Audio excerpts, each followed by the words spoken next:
இந்த பெண்கள் கையை பிடிச்சு அவன் கையில கொடுக்குறாங்க இல்லைங்களா? இந்த பேர் வைக்கிறது பேருக்கு பின்னாடி ஒண்ணு வைக்கிறதுன்னு வாங்க. இவங்கெல்லாம் சொல்றாங்கல்ல, ஏன் பேரை சேர்த்து கொள்கிறார்கள் பெண்கள்? அது ஒன்றும் ஆண்களுக்கு பெருமையெல்லாம் கிடையாது. இந்த டிராக்டர் ஒன்று நிற்கும் பார்த்துருக்கீங்களா?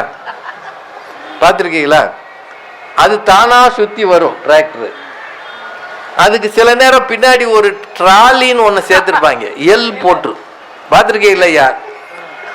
அந்த பின்னாடி இருக்கிற ட்ராலியை மாட்டினான்னா என்ன அர்த்தம்னா பொதி வைக்க போறான்னு அர்த்தம். வெயிட்டு, அந்த வெயிட்டை அதை தூக்கிட்டே சுமந்து போகும். அதில் கரும்பு ஏற்றுவாங்க, நாற்று ஏற்றுவாங்க, மண் ஏற்றுவாங்க. அதை கொண்டு போய் ஒரு இடத்துல அதை இறக்கி விட்டுட்டு டிராக்டர் மட்டும் போயிடும். இந்த முன்னாடி இருக்கிற பேர் இருக்க பெண்கள் பேர், அது டிராக்டர் மாதிரி, அது தனியா சுத்தம். கணவன் பேர் பின்னாடி இருக்கு பாருங்க, அது ட்ராலி மாதிரி, அது ஒரே இடத்துல பரிதாபமா நிற்கும். திரும்பி இந்த அம்மா வந்து கூட்டு போனா தான் அது போகும். அதுக்குன்னு என்ஜின் கிடையாது,